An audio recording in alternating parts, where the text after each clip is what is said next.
जब हम रत्न की बात कर रहे होते हैं और उसकी सफाई करनी है क्योंकि वो मिट्टी में पड़ा था, मैला हो गया है, कीचड़ जम गया है, तो हम कीचड़ की बात ऐसे करते हैं जैसे कि वो कोई बात करने लायक चीज़ ही नहीं है, उसको तो जल्दी से हटाओ, फिर देखो कैसे रतन जगमगाएगा। ठीक है ना? बात का लहजा हमारा कुछ ऐसा रहता है। उस पूरी बात में ध्यान कीचड़ पर बहुत ही कम दिया जाता है, सारा ध्यान किस पर दिया जाता है? रत्न पर दिया जाता है। कीचड़ को तो यूं ही दो कौड़ी की अनावश्यक चीज़ मान लिया कि ज़बरदस्ती आकर के इसके ऊपर बैठ गई थी, हट गई, रत्न जगमगाने लग गया।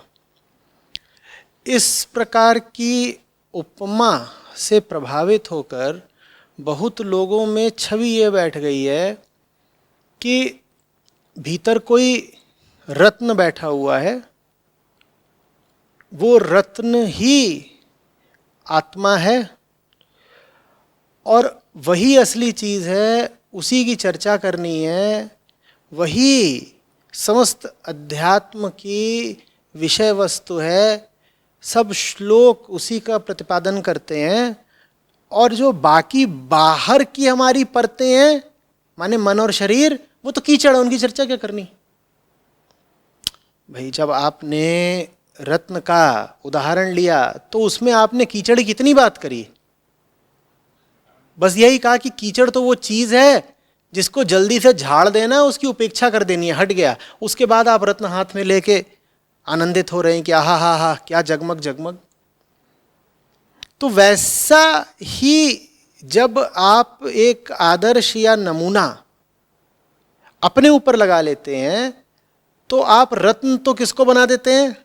भीतर की किसी आत्मा को। और कीचड़ की परतें क्या हो गई? मन और शरीर। तो अब आप सारी बात किसकी करते हैं? आत्मा की, क्योंकि आत्मा रत्न है। और मन और शरीर की आप बात ही नहीं करते क्योंकि ये कोई बात करने की चीज़ है, फूंक मार के उड़ाने वाली चीज़ें, गंदी चीज़ें हैं, इन पे क्या ध्यान देना, क्या मन खराब करना इनकी चर्चा करके। नहीं, उल्टा है। यहां तक ठीक है कि आत्मा के ऊपर मन और शरीर की परतें चढ़ी हुई हैं, लेकिन आत्म साक्षात्कार का अर्थ आत्मा या हीरे का साक्षात्कार नहीं है भाई। आत्म साक्षात्कार का अर्थ है मन और शरीर का साक्षात्कार। ये भेद स्पष्ट होना बहुत जरूरी है। जब आप उदाहरण ले रहे थे हीरे का, तो उसमें आपको किसका साक्षात्कार करना है? हीरे का। वो बात उदाहरण तक ठीक है क्योंकि हीरा अधिक से अधिक क्या है? पदार्थी तो है, उसका साक्षात्कार किया जा सकता है। उदाहरण में आपने जिस वस्तु का इस्तेमाल करा है वो एक पदार्थ है, भले ही बड़ा मूल्यवान पदार्थ हो, हीरा है, उसका साक्षात्कार किया जा सकता है। ऐसे हर पदार्थ का। आत्मा थोड़ा ही पदार्थ है, उसका साक्षात्कार कैसे कर लोगे? साक्षात्कार फिर किसका करना होता है? साक्षात्कार करना होता है माया का, मन का। आत्म साक्षात्कार का मतलब ये नहीं होता कि तुम अपने भीतर देखोगे और जगमग जगमग आत्मा को पाओगे।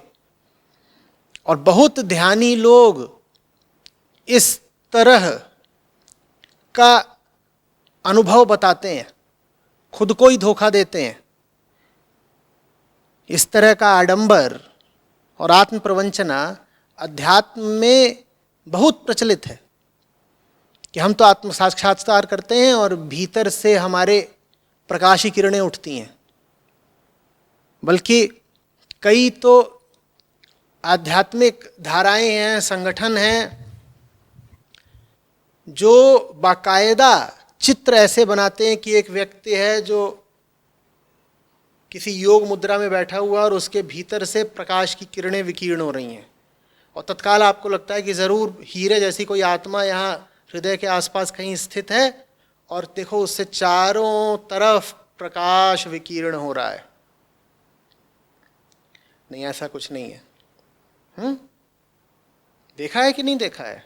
वो ध्यानी बैठा हुआ है ऐसे आसन मार के, आंखें बंद करके, आंखें बंद कर रखी हैं और भीतर से प्रकाश उठ रहा है। और जहाँ वो चित्र देखा नहीं कि बहुत सारे ध्यानियों को प्रकाश उठने ही लग जाता है, तो हमें भी हुआ, एकदम सतरंगी था। नहीं, खुद को देखने पर कभी आपको कोई हीरा, कोई रतन दिखाई देने से रहा, जिनको खुद को देखने पे हीरे और रतन दिखाई देते हैं, उनकी तो साधना की अभी शुरुआत ही नहीं हुई, वो तो अभी बच्चों के खेल खेल रहे हैं। खुद को देखने का मतलब है अपने विकृत और कुत्सित रूप को देखना, अपनी वृत्तियों को देखना, अपने आंतरिक छल कपट को देखना। और क्या है देखने के लिए?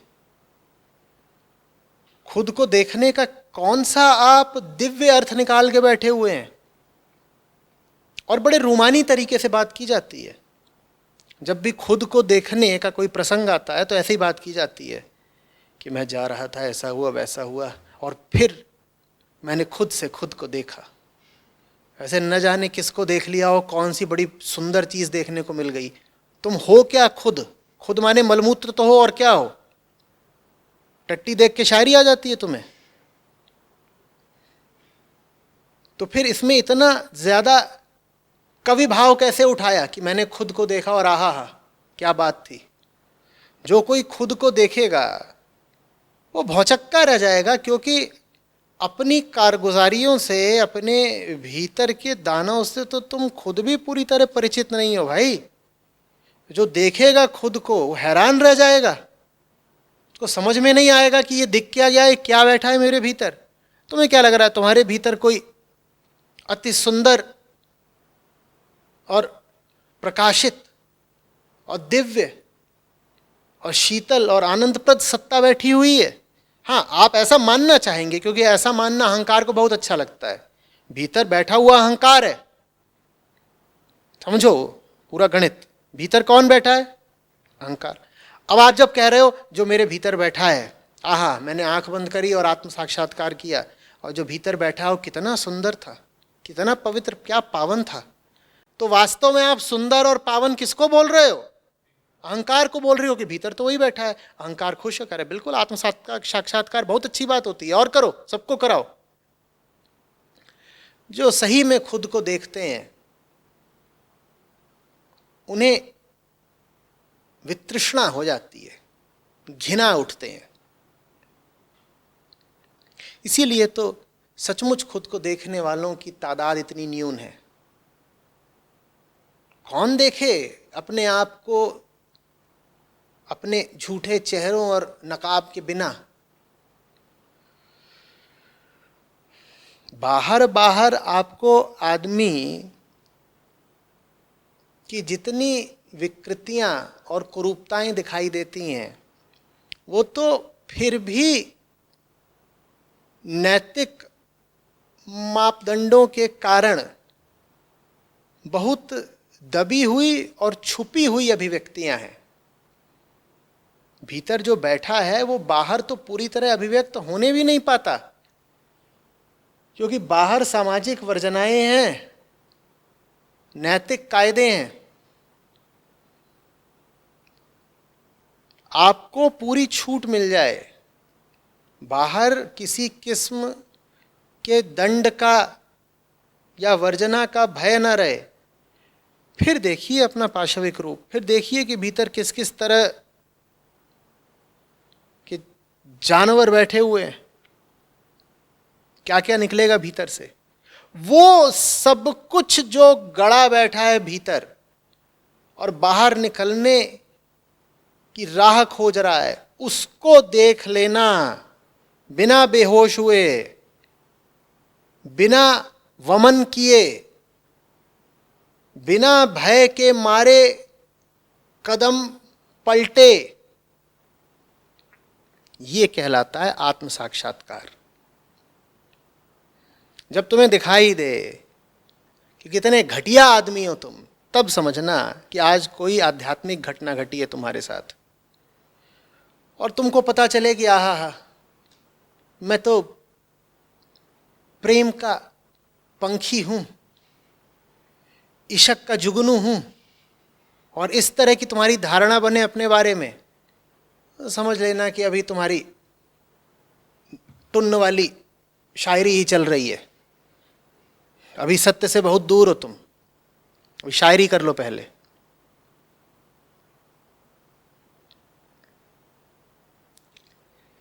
बात समझ में आ रही है? आत्म साक्षात्कार का ये मैं बात दर्जनों बार पहले बोल चुका हूँ, आज फिर जोर दे के बोल रहा हूँ, क्योंकि कितना भी मैंने बोला होगा समझ में तो किसी को आ नहीं रही। आत्म साक्षात्कार का ये अर्थ बिल्कुल नहीं है कि आप खड़े हो गए, आप कौन है? अहंकार, और आपके सामने खड़ी हो गई हीरे जैसी जगमग जगमग आत्मा, और आप उसको देख रहे हैं और आप कह रहे हैं वो मैं हूं। अगर वो आप हैं तो इधर जो खड़ा होकर देख रहा है वो कौन है? कितनी विचित्र बात है। पर आत्म साक्षात्कार का आपका जो मानसिक मॉडल है वो कुछ ऐसा ही है कि मैंने खुद को देखा, ये मैं हूं और मैं खुद को देख रहा हूं, वहां मैं खड़ा हुआ हूं, वहां मैं खड़ा हुआ और मैं बिल्कुल ऐसे जैसे दिवाली में घर हो जाता है, एकदम जगमगा रहा हूं, चीनी झालर लटकी हुई है मेरे ऊपर से लेकर नीचे तक। अगर वो तुम हो तो जो देख रहा है वो कौन है? आत्मा का अगर साक्षात्कार तुम कर रहे हो तो साक्षात्कार करने वाला कौन है? ये सब सवाल हम नहीं पूछते क्योंकि बड़ी असुविधा रहती है। सवाल ऐसे पूछने ही नहीं चाहिए, ये आचार्य जी फंसाते रहते हैं, गड़बड़ सवाल पूछ देते हैं, सारा मामला सुलट गया होता है, ये आकर के बाल की खाल निकाल देते हैं। तभी तो हम इनको पसंद नहीं करते। हमें बिल्कुल पक्का जब भरोसा बैठ जाता है कि हम ही हैं वो झिलमिल झिलमिल आत्मा जो मधुर गीत गा रही है, झिलमिल सितारों का आंगन होगा, रिमझिम बरसता सावन होगा, तभी ये बीच में आकर खड़े जाते हैं, सब बादल वादल छटा देते हैं और कड़वी बात बोल करके मजा ही किरकिरा कर देते हैं। ध्यानियों को, योगियों को, और खास तौर पे ऐसे लोगों को जिनका आत्म साक्षात्कार हो चुका है, उनको तो मुझसे जबरदस्त दिक्कत है। कहते हैं ये नमूना इसका खुद तो हुआ नहीं है, ये खुद ही बोलता है। जब इसका खुद हुआ नहीं है तो कम से कम जो हमारा हो चुका है उस पर तो ये कीचड़ ना उछाले। मैं क्या करूं, मेरा तो काम ही यही है। तो आत्म साक्षात्कार में कभी आपको कुछ बहुत अच्छा सा देखने को मिल जाए कि आपने आंख बंद करी और देखा कि भीतर आप ही ब्रह्मा बन के बैठे हुए हैं, तो समझ लीजिएगा कि ये बचपन की किसी फैंसी ड्रेस कंपटीशन का कोई दृश्य अभी बसा हुआ है आपके दिमाग में। वो भी घटिया तरीके की फैंसी ड्रेस, ब्रह्मा बने हैं, यहाँ लगाए हैं एक मुंह, दो मुंह, तीन मुंह, एक आध गिरने को तैयार है, मंच पर ही गिर गया। बात बहुत महीन है। जिस चीज़ को गौर से देख लिया, हट के देख लिया, एक हाथ की दूरी बना के देख लिया, उससे मुक्ति तत्काल हो गई। इसका मतलब ये नहीं है कि दोबारा बंधन नहीं आ सकता, दोबारा बंधन आ सकता है, पर उस वक्त की मुक्ति पूर्ण है।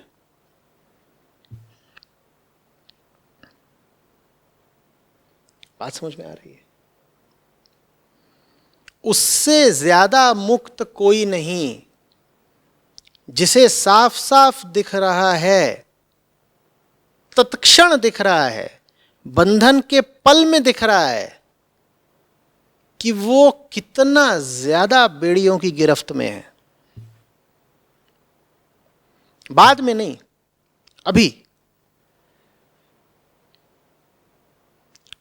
कुछ करते ही, कुछ सोचते ही, बल्कि कुछ करने से भी आधा क्षण पहले, कुछ सोचने से भी आधा क्षण पहले, कि विचार आने ही वाला है उससे पहले तुम्हें दिख जाए विचार कहां से आ रहा है, कि कर्म तुम करने ही वाले हो उससे ठीक जरा सा पहले तुम्हें दिख जाए तुम कहां से करने वाले हो, कौन करवा रहा है तुमसे, कर्ता कौन है, कर्ता का स्वामी कौन है।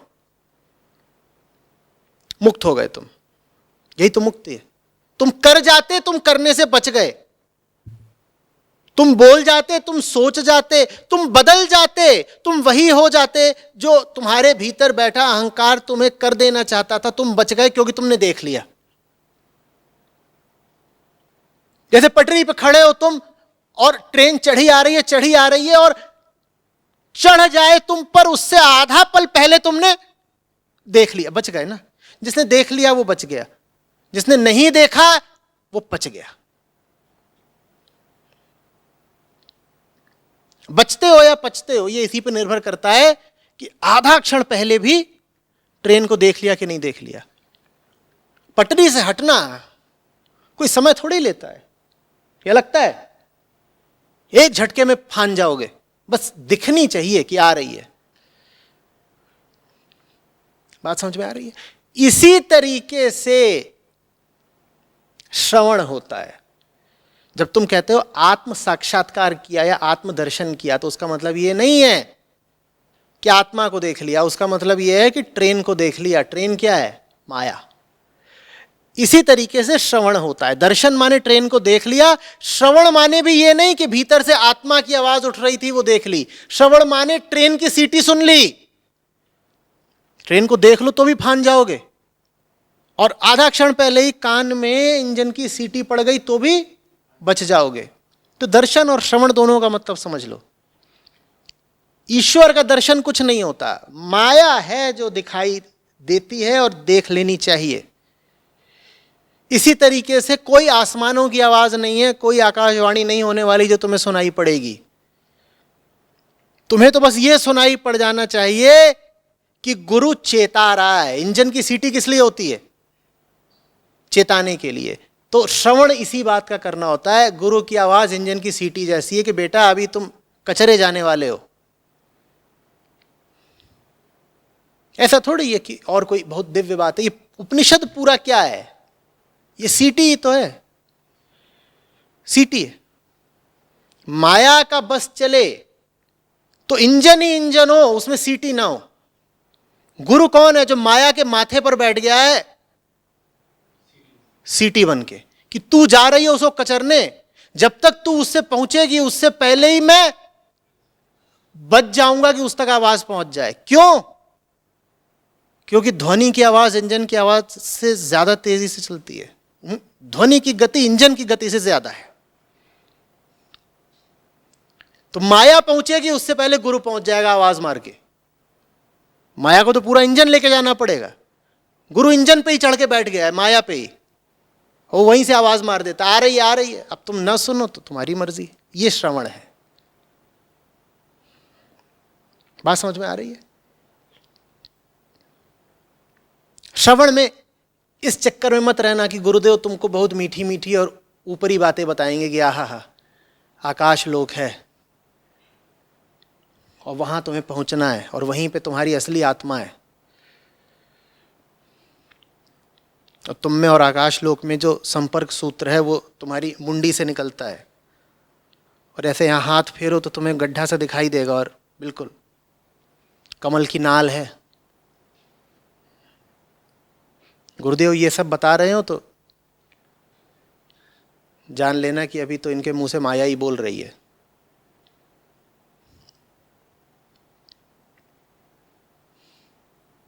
बात समझ में आ रही है?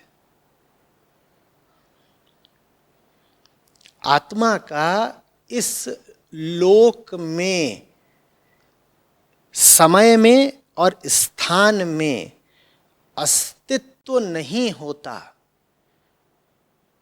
हम माने पड़े कि होता है, यही समझाने के लिए तो बुद्ध को बार बार बोलना पड़ा था। अनस्तित्व अनस्तित्व, अनात्मा अनात्मा, अनत्ता अनत्ता। हम जिन चीजों को बोलते हैं कि हैं, उन चीजों के अर्थ में आत्मा नहीं है बाबा।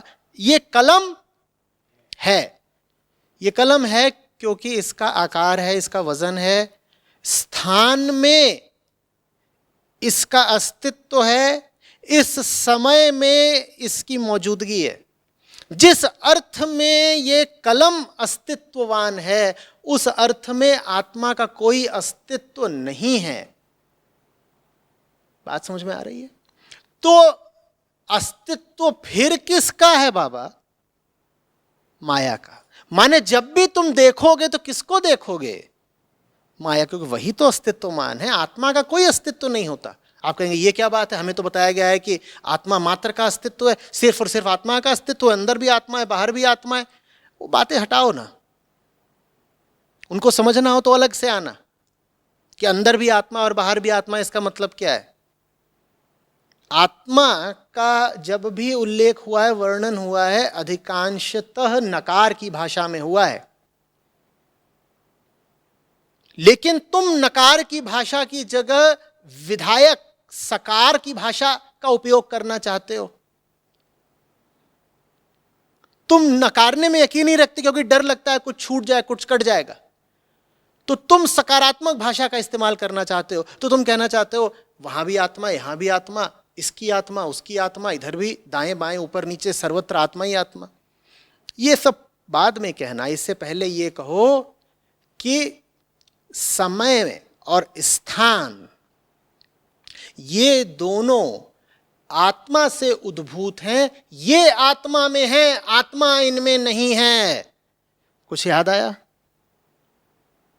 श्रीमद् भगवद गीता, हे अर्जुन, ये सब दिशाएं, ये सब भूत, प्रकृति के ये सारे गुण, ये मुझसे हैं और ये मुझ में हैं, लेकिन अर्जुन मैं इनमें किसी में भी नहीं हूं। बात समझ में आ रही है? आत्मा से है सब विस्तार और सारा समय, आत्मा से है, वो आत्मा से है और वो आत्मा में है, पर आत्मा उसमें नहीं है। ये खंभा आत्मा में है, पर इस खंभे के अंदर आत्मा नहीं है। और ये बहुत सूक्ष्म अंतर है, जिसको ये नहीं समझ में आया उसकी यात्रा आगे बढ़ेगी ही नहीं। समझ में आ रही है बात? तो जिस अर्थ में ये कलम हमें अस्तित्वमान लगती है, आत्मा अस्तित्वमान नहीं है। समझे? बुद्ध जैसा ही कोई तत्वदर्शी होता है जो इस राज को समझता है। मेरी दृष्टि में बुद्ध से बड़ा वेदांती ढूंढना मुश्किल है। हम कहते यही हैं कि बुद्ध ने तो बहुत मायनों में वेदों का खंडन किया। बात उल्टी है। बुद्ध वेदों को जितना समझे उतना और समझने वाला दूसरा नहीं था, और बिल्कुल सही बात कह रहे थे वो, वेदांत सम्मत बात कह रहे थे वो। लोगों ने आत्मा को नदी पहाड़ बना रखा था, लोगों ने आत्मा को भी इधर उधर की चीज बना रखा था कि वो भी तो कोई चीज ही है, या मन का कोई विषय ही है आत्मा। बुद्ध को फिर कहना पड़ा, ना बाबा, जो तुम सोच रहे हो वो नहीं है। तो उनकी पूरी भाषा ही फिर नकार की रही, काटने की रही। वो बोलते थे मुझे सत्य से मतलब नहीं, मुझे तो असत्य हटाना है। चिकित्सक हूं मैं, स्वास्थ्य क्या होता है स्वास्थ्य जाने, मेरा काम तो बीमारी हटाना है। बीमारी माने यही सब जो हमारी उल्टी पुल्टी धारणाएं। समझ में आ रही है बात? तो अब समझो कि शोकादि दूर करने का क्या मतलब हुआ। तुम देखोगे जब, तो जिसको देख लिया उससे मुक्त हो गए। कैसे मुक्त हो गए देखते ही? क्योंकि अगर माया देख रही होती तो माया को पहचान नहीं पाती। देखने का मतलब ही है ना कि देखा, ठीक से देखा। देखने का ही मतलब थोड़ा ही है कि खंबे को देखा और लगा कि पेड़ है। तो अगर सच देखा तो देखने वाला कौन है फिर? जिस क्षण में तुम देख गए उस क्षण में तुम कौन हो? जिस क्षण में तुम सच देख गए कि माया का सच क्या है, माया को चीर गए तुम, ठीक उस क्षण में तुम कौन हो? तुम सच ही हो गए। यह है देखने की कीमिया। वास्तविक दर्शन छोटी बात नहीं होता है, इसीलिए बार बार कहा गया है देखो देखो। सीइंग, समझ रहे हो बात को?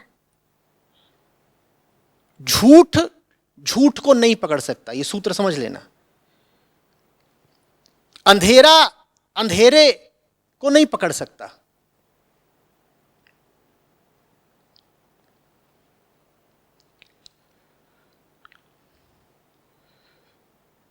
किसी चीज को पकड़ने के लिए कुछ ऐसा चाहिए जो उससे बिल्कुल अलग हो। बात आ रही समझ में? अरे अरे पानी बह रहा है, चलो पानी को पकड़ते हैं, किसका उपयोग करके? पानी का। पकड़ लोगे? पकड़ लोगे?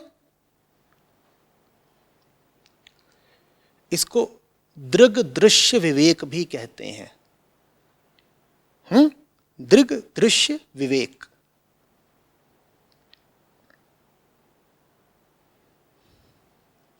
तो वास्तव में जब तुमने देखा तो देखी जा रही वस्तु से तुम पूर्णतया भिन्न हो गए। दृश्य अलग है और दृग अलग है। दृग माने आंख। जिसने बिल्कुल साफ साफ देख लिया या सुन लिया, उसने देखी जा रही वस्तु या सुने जा रहे विषय से एक भिन्नता, आयामगत भिन्नता स्थापित कर ली। तो जिसने अपने भीतर के कचरे को देख लिया, वो कचरे से भिन्न हो गया। जिसने अपने भीतर के शोक को देख लिया, और हमारे भीतर शोक ही शोक है, तभी तो हमें इतना सुख चाहिए। कभी सोचा नहीं तुमने? हर आदमी क्या मांग रहा है? दुख की सुख? सुख मांग रहा है। सुख कब मांगेगा आदमी? दुख में होगा। तो हमारे भीतर बहुत शोक है। इसीलिए तो जो मुक्त हो जाता है उसकी सुख की चाह बहुत कम हो जाती है, शून्य हो जाती है। और ये मुक्ति का लक्षण होता है कि आदमी जैसे जैसे मुक्त होने लगता है वैसे वैसे वो सुख मांगना या उत्तेजना मांगना, प्रसन्नता मांगना कम कर देता है। दुख तुम्हारा जितना बढ़ेगा, सुख की तुम्हारी तड़प उतनी बढ़ेगी। तुम उतना ज्यादा लालायित होकर भागोगे मनोरंजन की ओर।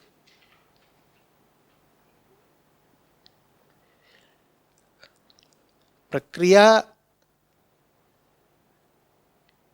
सीधी नहीं है। देखा है तुमने माया को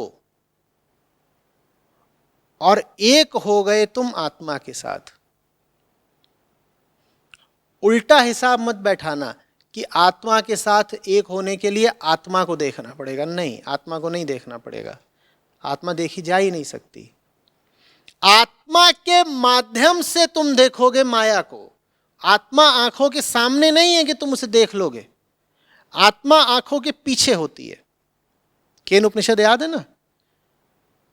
कहां से आ रही हैं आंखें बाहर को जाने के लिए?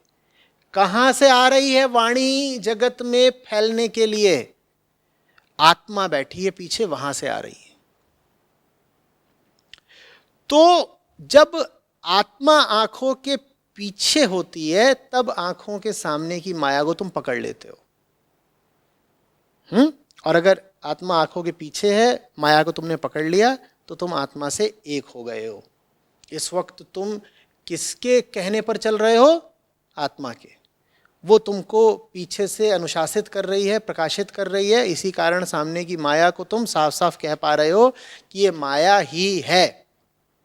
और अगर आत्मा आंखों के पीछे नहीं होती तो मालूम है तुम्हें कहां दिखाई देती? आंखों के आगे। और आत्मा अगर आंखों के आगे दिखाई दे तो समझ लेना आंखों के पीछे कौन है? माया। और बहुत लोग हैं जिनको आंखों के आगे आत्मा दिखाई देती है। वो कहते हैं सत्य का भी मैं दर्शन करके आ रहा हूं। ये जितने सत्य के दर्शन करने वाले हैं, समझ लेना कि दृष्टा कौन है इनका? कौन है जिसने इनको सत्य का दर्शन करा दिया? माया ने। समझ में आ रही है बात? और जब भीतर माया होती है ना, तो बाहर आनंद स्वरूपा आत्मा को देखना तुम्हारे लिए जरूरी भी हो जाता है। पूछो क्यों? क्योंकि भीतर तो है माया। तुम्हारे भीतर क्या है? शोक, कष्ट। तो आनंद तुम्हें दिखाई ही कहां पड़ेगा? बाहर। भीतर तो है नहीं। तो फिर तुम कहोगे आहा वो रही आत्मा, कितनी सुंदर है, सच्चिदानंद है बिल्कुल। मजबूरी है भाई, दूरी दिखाई देगी, बाहर कहीं। आ रही बात समझ में? आत्म साक्षात्कारी वो नहीं है जिसे सत्य दिखता है। आत्म साक्षात्कारी को सर्वत्र पसरा हुआ झूठ ही झूठ दिखता है। लेकिन घबराइए नहीं, झूठ देख करके उसमें वो प्रतिक्रिया नहीं उठती जो आमतौर पर हम में और आप में उठती है। हम और आप झूठ देखते हैं तो हमारी प्रतिक्रिया क्या होती है? हम घिना जाते हैं, कहते हैं झूठ झूठ, गंदा गंदा, कचरा, बदबू देता है।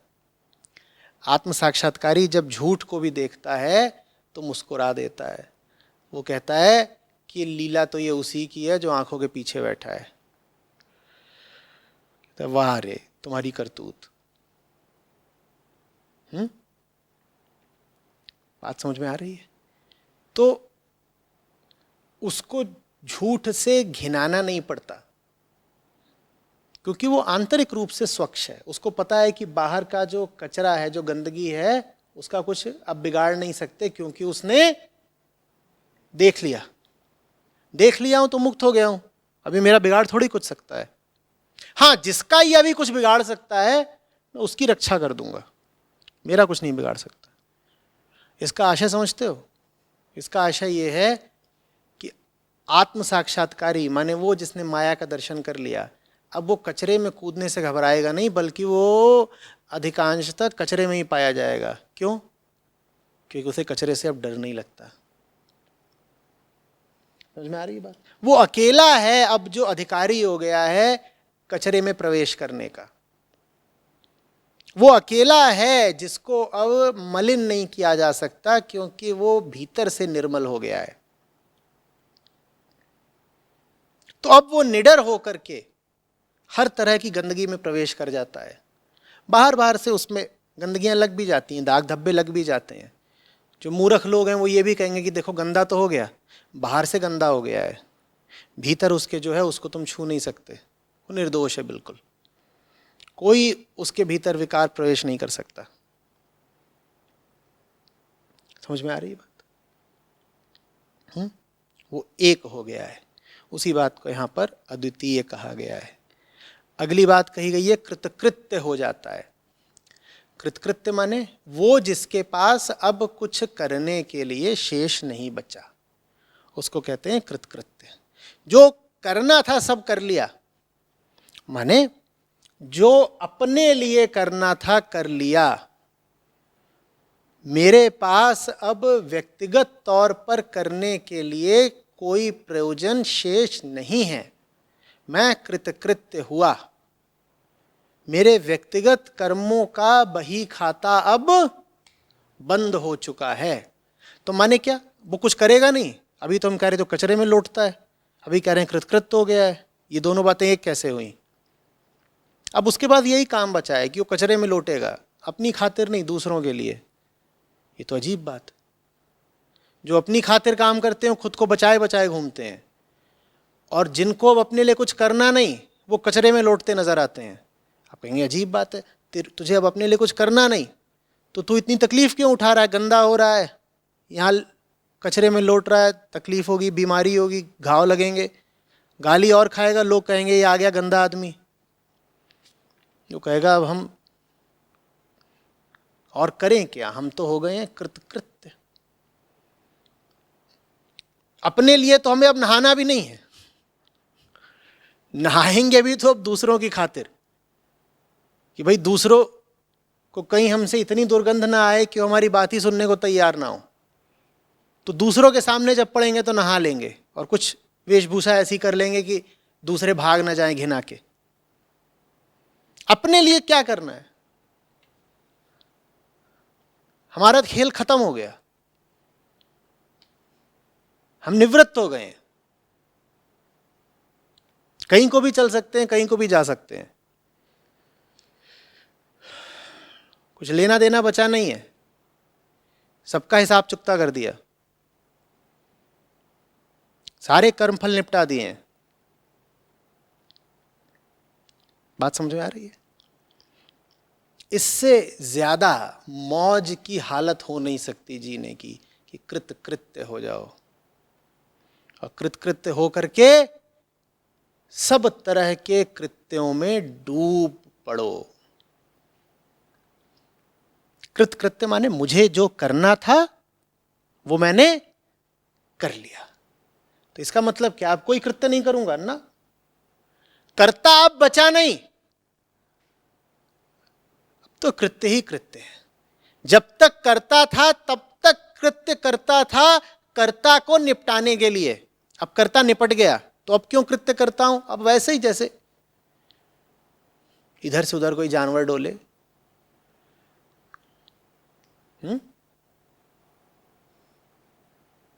खरगोश आप छोड़ दें यहां हॉल में, इधर उधर भाग रहा है, कोई उसके पास खास कारण नहीं। खरगोश के पास तो फिर भी हो सकता है कोई कारण हो, कृतकृत्य के पास बिल्कुल ही कोई कारण नहीं होता व्यक्तिगत। जैसे कोई बच्चा हो, वो कुछ नहीं कर रहा, नाच रहा है। अभी ये केवल महाराज के साथ हफ्ते भर पहले उधर पीछे वाले पार्क में गए थे, तो वहाँ वो छोटी छोटी लड़कियां नाच रही थी, कोई वजह नहीं, कुछ नहीं, ऐसे ही अपना। उनके पास तो मैं कह रहा हूं फिर भी हो सकता है कि कोई वजह हो छोटी मोटी। कृतकृत्य आदमी तो नाचता है बिल्कुल बेवजह, इसीलिए बड़ा खतरनाक होता है वो। अगर उसके पास वजह होती तो वजह का ही इस्तेमाल करके तुम उसको रोक लेते। जिसके पास कुछ भी करने के लिए कोई वजह है, तुम उसकी कलाई मरोड़ सकते हो। वजह माने जानते हो ना क्या होता है? लालच। वजह माने उद्देश्य, कामना। तुम उसी कामना पकड़ लोगे, कहोगे देख गड़बड़ करेगा तो तेरी कामना मसल दूंगा, वो हाय हाय कर रहा है, तुमने उसी कामना भींच रखी है ऐसे। कृतकृत्य आदमी के पास कुछ है ही नहीं जिसे तुम भींच सको, वो हवा हो गया है।